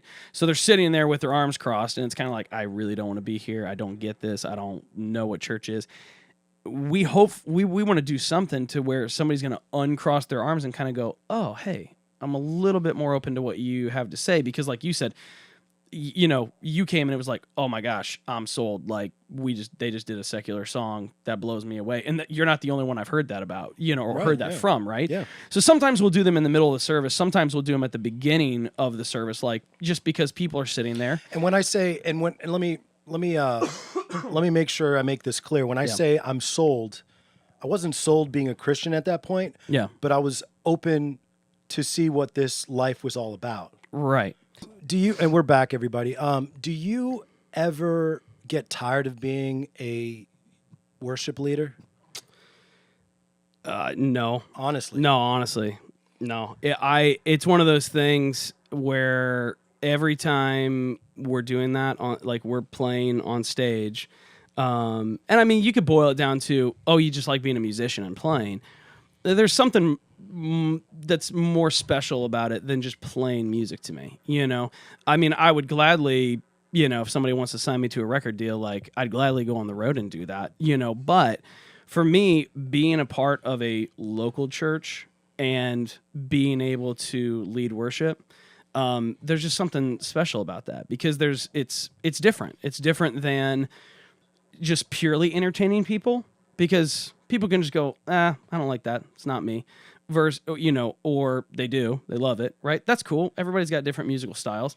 Same thing when you come to church. Like, everybody doesn't like the style of music necessarily that we're playing, or if we do a secular song, on a Sunday. But what unifies us is what we're singing about and who we are singing to.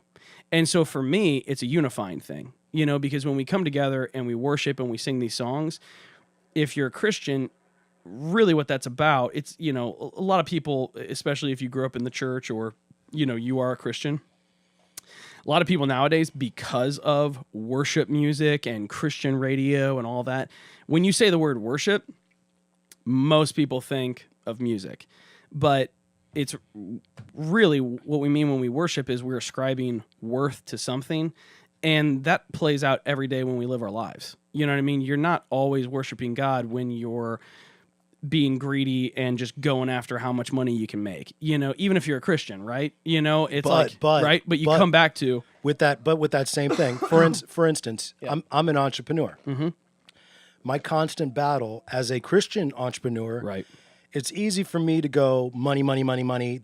Because in the business world, you got to make money, man. You got to make your money. Absolutely. But it's incredibly hard, if you meet a Christian entrepreneur, business person who actually holds true to their faith during that's incredible. Yeah. Because it's extremely hard. But that's all to say, like what you're saying, music is not the only way to worship. I also can worship by how I run my business, how I treat people, right. My everyday work, or with my family is worship too. Right. Because all I'm doing is saying, God, thank you for what you've given me here in life. Let me not waste it. Exactly. Yep, absolutely, man. So on Sundays when we're coming together and singing songs, what we're also effectively doing, I think this is where people are right with the Christian music that just sounds cheesy and is always like, oh, everything's so happy-go-lucky. Because if you just open up a Bible and you start reading Psalms, Lamentations, Ecclesiastes, any of those books in the Old Testament, especially Psalms, David is like, God, why are you forsaking me? Why have you turned your back on me? There's moments of doubt. There's moments of question, right? let me put There's that, anger. There is. Let me put that another way that musicians that are listening are going to understand. Sometimes there's G major songs, right? Sometimes there's D minor songs, right? Absolutely. And I think a lot of, especially the American church, we have gotten away from that. The D minor songs. Yeah. It's all about the happy-go-lucky, which is great. Telling God how much you love him, and you're thankful for what he has done, sending his son to die on a cross for us, and all that. But we've gotten away from the honesty. There's actually a great video, you could YouTube this, of Bono from U2 sitting down and talking to a guy named Eugene Peterson, who's an old dude who wrote a paraphrased version of the Bible called The Message. And I think you can download The Message for free on your phone and stuff like that. But it's a video, and he's talking with Eugene Peterson, who did this paraphrase, right? And they're talking through the Psalms, and Bono is kind of calling out Christian artists and musicians, saying, write songs that are real and authentic, because even Christians have really sucky days, and Christian business people sometimes don't have their thoughts and the way that they're thinking isn't solely on, God, how can I serve you best and show your love to people, right?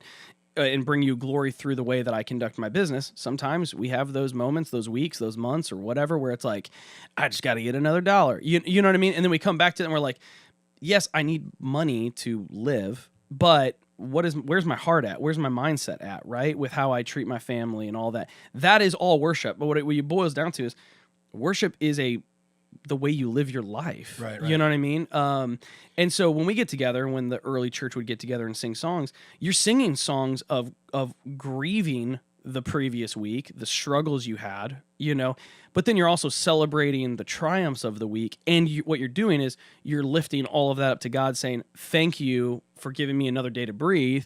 Thank you for those struggles, because in that, I find that I need to trust you more, that I need to grow more, as a believer, as a person, whatever, et cetera, right? Yeah. And so that's what we're doing when we're singing. And so do I ever get tired of leading worship?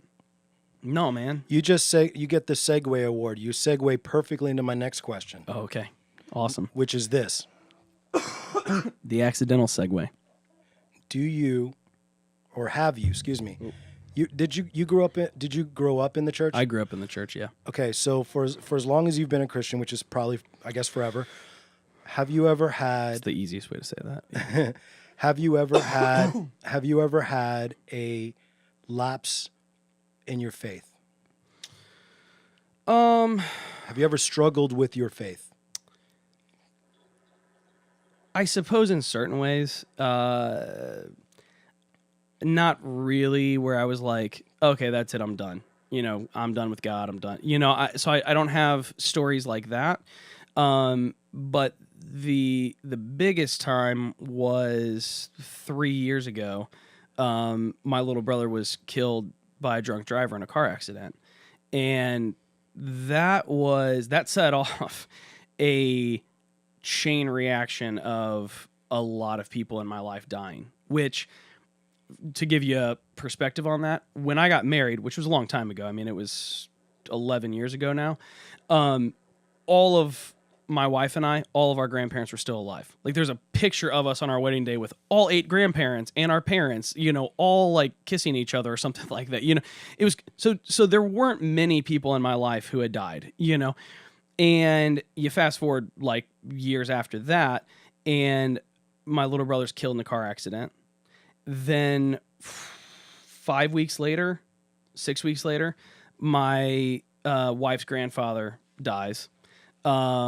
Which he was 80 something years old at the time, but like, he was a great man and a Christian. And, so was my little brother, but but it was not very, like, it wasn't expected. It wasn't like he had cancer and we knew it was just a matter of time, So I think 6 different people over the course of the next year all passed away suddenly, and including my grandma, one of my best friend's sister, who she was older than us, so she like babysat me. She was like a sister to me, because we've been best friends since we were 5. She passed away suddenly, and it was like, so all these questions, right, and these doubts. I had never struggled with depression before, anxiety, that all of a sudden hit me one summer, because I don't think I had really, in my mind, like, probably grieved well, through after my brother's death.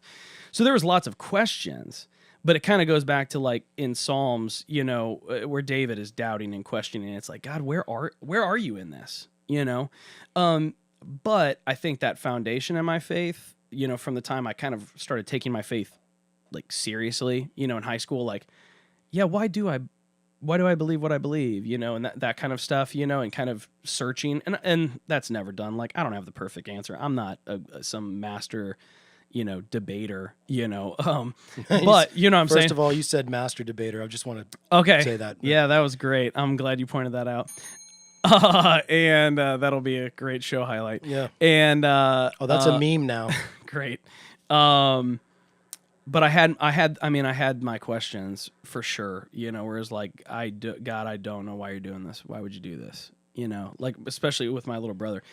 Great guy, awesome artist. graphic designer, has two kids, niece and a nephew. They were little. Jeez, he was taking care of them, Yeah. and I still don't have answers to that, man. Yeah. But I do have a hope, that I'll see him again. I know what he believed, and that was still unwavering to me.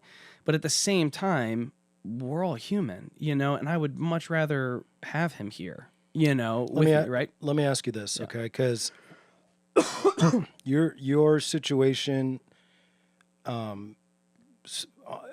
inconceivable to a lot of people that haven't suffered, right, as much, right? Yeah. Who were Christians, go through suffering like that, or lesser, and lose their faith. Right. They were Christians. Something like that happens. They don't get the answers that they're hoping for, looking for. Maybe they had a good foundation. I don't know. Maybe not. And they no longer want to trust in a God that takes good people away from them, right? So what makes you different? Because I feel like some of that, I don't want to say that you're lucky, because that's kind of a cop out. You're not lucky. Right. But what is it that helped you specifically get through so much of that suffering? Excuse me. I think it's having like an authentic community of people. That was one thing. Because my wife and I, we don't have family here. So like when we moved here 7 years ago, our friends have become our family, and so they were there to listen, they were there to pick us up when we were down, it's also just a hope in things to come, that because of my faith, I believe that Jesus conquered, sin by dying on the cross, and he conquered death by raising from the dead 3 days later, right? And we're coming up on Easter here in a couple weeks. And so because of that hope, I believe I'm going to see those loved ones again. It doesn't answer like any like really deep theological questions, but we live in a broken world. It's a messy world all around us, right? Yeah. And that, I know that doesn't like really, I mean, we don't have time to even get into, the deep part of this, nor would I probably give the greatest, educated answer on this, but it's like we live in a messed up world, right? Things happen. Did God cause that to happen on purpose? I don't want to go down that theological rabbit hole, but no, I don't think he like caused it to happen on purpose. I think it happened, right? I think that, a guy was super drunk, got onto the highway, driving the wrong way with his headlights off at 1 a.m, and my little brother never saw it coming. That sucks. That's a broken, messed up world that we live in. But then, my family seeing this guy when he was being sentenced to jail, who hit my brother,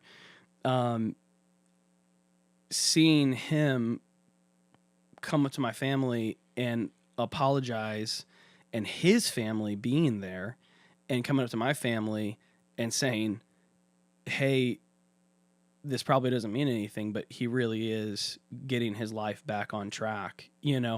If something good happens with that guy in his life, I think my little brother honestly would have said, yeah, you know what? If one person comes to know Jesus because I die, I'm cool with it. Like, take me home, and that is the kind of person he was. You know what I mean? Like I certainly would struggle saying that. It's like, no, I don't want to leave my wife and 3 kids. Yeah. You know what I mean? Like, no, God, why don't you help me help people, learn more about you and learn what that's like, So I think there's a hope there. It certainly doesn't answer those questions, but it's a hope and a trust that God will bring all things to him, and there's a redemption in people's stories, that everybody's got a story, and so my hope is that guy, he finds God, after everything that happened to my little brother, so for me personally, it's like, it's a hope that God will bring some sort of redemption in people's lives, and that I can continue to do that through my little brother's legacy, that his kids can do that as well. One more thing I would say on that. Yeah. A really good psalm to look up if you care about that. It is Psalm 13, and it's 6 verses long. And in it, every 2 verses, David kind of changes his mind from basically like yelling at God, saying, "How could you do this to me?" And then the next 2 verses, turning it into basically a plea, a cry to God, like, "Help me, I need you," you know. And then the last two verses of that psalm, he actually turns that back into worship, and he's praising God and saying, "I know what you've done for me, so therefore I'm going to continue to trust in you, and I'm going to continue to praise your name." You know, Some of the best songs in the I'd say in the religious world in general, but especially in the Christian world, some of the best songs through the ages have come after disaster and suffering like that. Yeah. And one way that we musicians, like you said, you didn't really properly grieve, right? One way that we musicians grieve is through music and through Right. song. Yep. Have you begun to sort of piece things together, or try to understand things through song, writing songs about your brother and the situation, anything like that? Yeah. There's one song that I don't know if it's just because of that process of kind of still grieving and thinking through things that we haven't actually sang this song at church particularly. If you go to my Facebook music page, it's just Brennan Loveless Music. If you search that on Facebook, there's a video on there where I kind of talk about Psalm 13 and a song that I wrote kind of loosely based on that psalm. And it's trying to be honest, kind of like that video I was explaining. So what I would say is, yes, I have been processing that as an artist, and I've been writing some stuff. None of it's like really public except for that one song. And you know, as an artist and a songwriter, it's like not every song is worthy of, like, especially nowadays, like not every song is worthy of being posted on YouTube, right? You know what I'm saying? It's not good enough, right? You know, Right. and so that's one song that I put out there, and so you could check that out. But it's like that video, like, so light bulbs have been going off, and now I'm like piecing together, okay, how am I gonna write for people like that come into church and feel like church is so lame, it's so, oh, praise Jesus this, and oh, I just need to like trust and blindly in God, and how do I do that, and how do I make sense of that, and what are these songs even about? You know, this isn't what I'm going through in my life. And that when I found that video, I think it was like a year ago, of Bono talking with Eugene Peterson, it was like, yeah, I need to do more of that. I need to write some honest songs, because there are people, and I'm on staff at a church, right? And so we tell people, you can text us, you can email us, you can write it on a piece of paper and put it in the little like offering bag at the end of the service. You can write your prayer requests and we will pray for them, right? And I don't think it's a breach of privacy or anything. Like, people are publicly like, hey, will you pray for me? Well, so those like get like sent out to the staff people so that we will be praying for those prayer requests, right? And I see stuff all the time, you know, that again, it's like, we live in a messed up world, man. Like, people are going through crazy stuff in their marriages, or they know a friend that is, or they're going through cancer, or their son is, or, you know, their infant child just passed away, you know, when the babysitter put them down for a nap. And it's like, how do we process this through songs the right way? You know, sometimes that is, woe is me, but God, I'm still going to look to you, or God, where are you? And that's okay to ask those questions. It's okay to doubt, you know. That doesn't mean you don't have any hope, though, right? And that you don't have faith that things can get better and that God can help things get better, right? If you don't have that hope, Yeah, and you don't have that assurance, well, what do you have at that point? yeah, and that's the question that yeah, you are faced with, right? And I'll just say this bluntly, like, I don't know. I don't have an answer for that, man. Like, well, neither does anybody else. Yeah, I mean, it's one of those, that honestly is the one thing that held me together, like, through my brother and all these deaths that started happening, I'm sure people have crazier stories out there, but I mean, it's like every few months somebody died in my life, that I was close to, or that my family was close to, or as family members, right? And people I loved, and it's like, yeah, but I still have hope, And if you don't, I don't know how you make it through that. Even for me, having faith, that there is a God and that I'm going to see these people again, all of a sudden a year later, I didn't even tell my wife about it. Like all of a sudden it felt like I don't think it was quite like a full on panic attack, but it was like, man, what is this feeling in my chest? And I just want to like run and I don't want to do anything. But you don't have anywhere to go. Exactly. Yeah, that's what's going through your mind. Yeah, and so I went and saw a counselor, and I'm not ashamed of that. I think everybody should go to counseling, honestly, because we're all messed up, man. I agree. You know what I mean? We all got. I've talked about that on this podcast, that the number one rampant thing in our culture is anxiety and depression. Yeah. And that feeling that the reason why I knew how you felt is because I have felt that. Yeah. I have felt that, and I still suffer through anxiety and depression myself. Yeah. And the thing is, I'm a Christian, and I never since I've been one, I haven't stopped being one. Right. And I still have that faith. Yeah. But even so, you still have those feelings and you still go through that. Yeah, man. So imagine if you didn't even have that. I mean, so Eric Santiago, co-host of the show, says that's the realization that you're mortal and certain facts are inescapable. Interesting. Eric, I wish you were here sometimes, boy, I swear. One thing, I think there's a lot of people at New Life Church that don't, I know that the staff at the church, just like staffs at any church, try to make as much of an effort to get to know everybody at the church, but when it gets to a certain point, it's like there's like a certain size. The church is a certain size. Yeah. There's no way.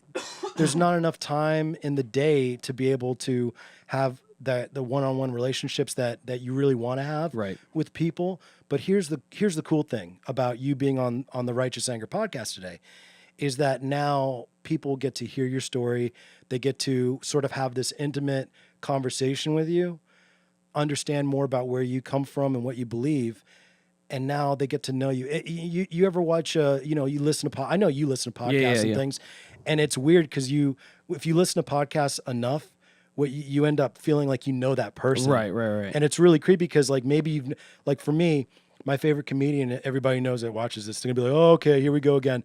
Patrice O'Neill, my favorite comedian, and he died when I first got to hear his stuff. Oh yeah. And he was on a radio station, but he did hours and hours of content on that station, having conversations, and I feel like I know him. Right. So when I realized he died, it hit me like somebody I knew died. Right. The beautiful thing is that you came here to this studio last week. Yeah. Asking about, hey, Leo, how do you do this podcast thing? I need some pointers. Right. Because you're going to start a podcast here. Okay, I just put it out there. So now you have to. Yeah, now I have to. Yeah. That's great, man. Because sometimes we need that push as creative people too. So what is your podcast idea? What are you going to be doing? How are you going to be serving the community? So we'll see how it plays out, obviously, and what kind of people like to listen to the show. But basically, it'll be based on leadership, creativity, and just life, in general. So talking to normal people, normal everyday people that inspire me, on how to, we'll just say, how to leave a mark on the world around you, right? We're not all going to be famous podcasters and rock stars and all that stuff, but you can influence the world around you in a positive way. You do. You do, or you should, or hopefully you do. Are you saying I do? No. Oh, okay. I'm saying that everybody that's listening to this podcast right now, hear my words. For good or for worse, you are making a mark on other people around you's life. Right. Yeah, and we all do. We all do. Yeah, that's one of the beauties and curses of social media, right? And so anyway, so the idea is it's going to be called Leave a Mark, Live Well, Love Well, and Lead Well. And that's based off of the legacy of my little brother. After he died, to tell this just really short story, is I started getting messages on Facebook and email and texts and phone calls from people that were like, "Hey, I just wanted to tell you this story about your brother." Stories that like they would have never told anybody because it was just a conversation between a tough time they were going through and my brother just saying, "Hey man, just want to let you know I love you." And he didn't even know at the time what they were going through.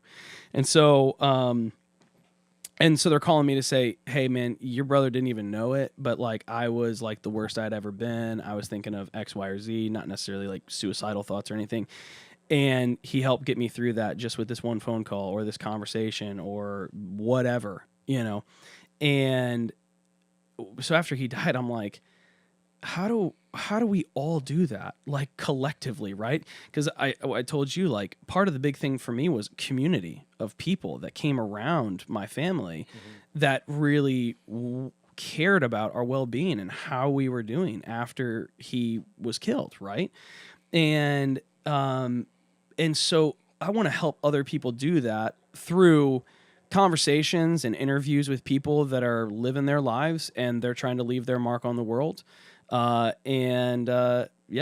that's the idea. So do you have it's going to be people. Now you have a wide network based on what you do, and you go to conventions and things for the ministry and all that. So is it going to be people all over the country that are doing the church stuff? Or? Well, all over the spectrum, honestly. Like, I mean, it will. I'm sure there will be a bunch of people that are on the show that, from a Christian perspective, but no, just people trying to leave a mark on the world, like tattoo artists, that I know. I am so glad that you just mentioned tattoo artists. Let me do a quick thing here. All right. Leo's going to now give me a tattoo online. Yeah. I'm actually a tattoo artist, and one thing that I need to clear up, because freaking Joe Rogan, I love you, buddy, but you you're really skewed, man. And others like him, they have this idea that if they see somebody who's tattooed and Christian, that there's some sort of conflict there. Oh, okay. From a surface place, yes. If you actually read into the scripture, it says, "Do not tattoo yourselves as the pagans do."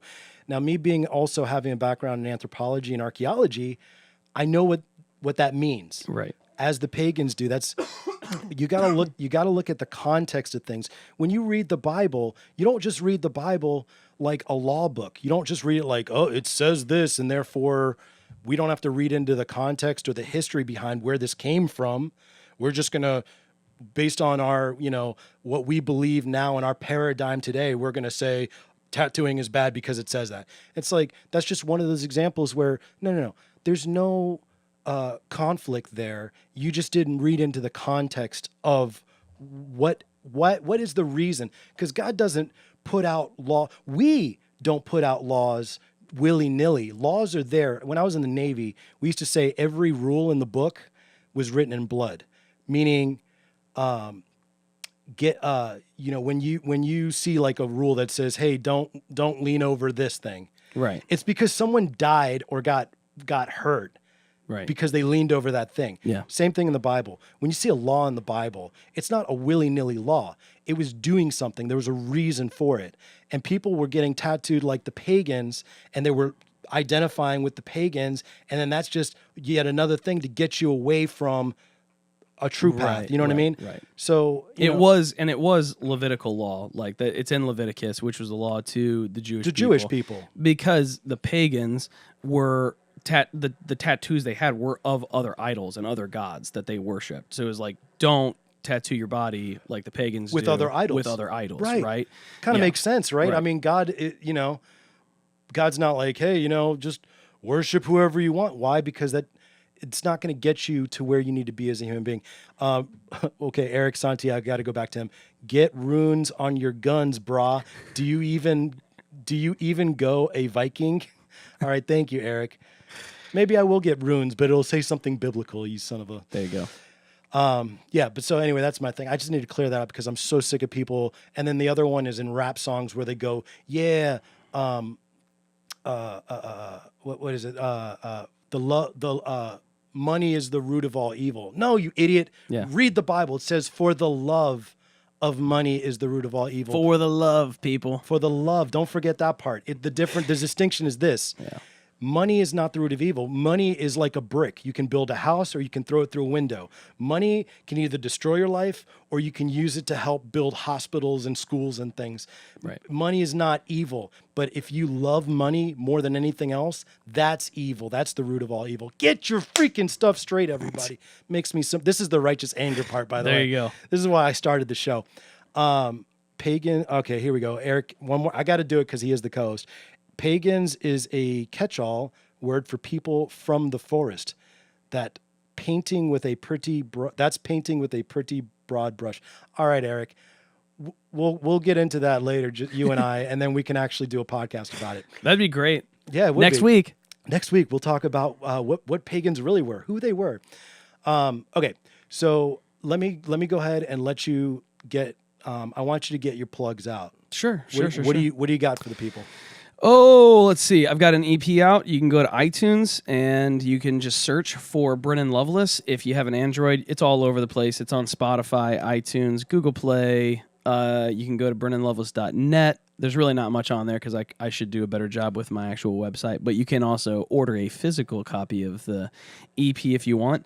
You can always watch New Life online if you go to watch.newlife.church on a Sunday morning, or even throughout the week. We'll restream some of those services, so you can. You don't even have see, to go in the building. That's right. You can just watch from your iPhone anywhere you are. You go to watch.newlife.church, and that'll take you there. And what else do I want to plug? Facebook. I always appreciate likes, so you can just search for Brennan Loveless Music, and that'll take you to my music page. And I think that's about it, man. Brennan is a very talented musician. Never mind the being a Christian. That you are definitely. I mean, through everything that you've been through. Thank you for sharing that story. Oh yeah, absolutely, man. And your purpose and everything, and it's a higher purpose, which I like. It's not this stuff that we're inundated with day in and day out, money and success and right. I mean, you're living for something so much better and greater, and something that we need in life as human beings. So thank you for that. Yeah. But check out his music too. He's a very talented musician. Absolutely. Thanks, man. Leo approved, man. And let me Thank tell you. you, my wife will tell you I am a hater of most music that's out today. Thanks, But man. I appreciate that. check his stuff out. And speaking of liking and subscribing, we have youtube.com/ the Righteous Anger Podcast. You got the Facebook / Righteous Anger Podcast. Just put a little @ symbol in front of Righteous Anger Podcast and you'll be able to find it. Like and subscribe. We also have another podcast called the Fight Game Podcast that we just started up. It's doing fantastic right now, where basically all of the fight world, all the martial arts and boxing and everything, jiu-jitsu and all that. We've got fighters and promoters from all over the spectrum here on the East Coast come down and they talk about the game. We had a fantastic episode this Sunday that we shot that's going to be going up today on YouTube. With Jimmy Lang, pro boxer of prolific proportions, and Scott Howard, who is a absolute, he's a master in the game of MMA. And we had MMA versus boxing, so they talked about the differences, and It's awesome. yeah, it was a really cool podcast. So podcasts are what it's about. I love podcasts. This is technically Me a too. vodcast because we do video, and I like the video angle better. But Yeah. yeah, check it out. Also, go to the website righteousangerpodcast.com. Check out On It.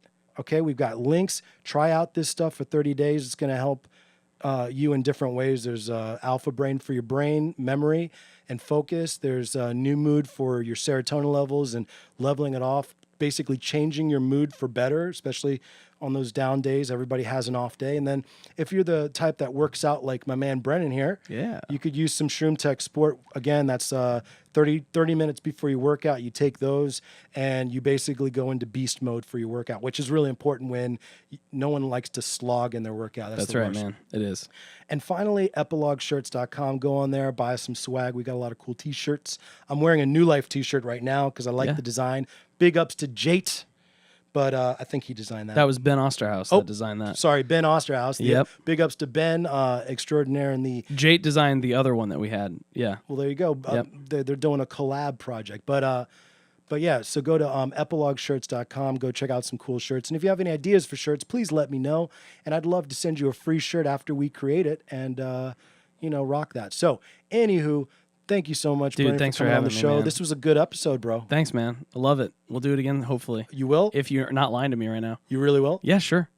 All right, man. Check him out. He's going to be on the podcast again. Stay tuned. And peace out, everybody. See you.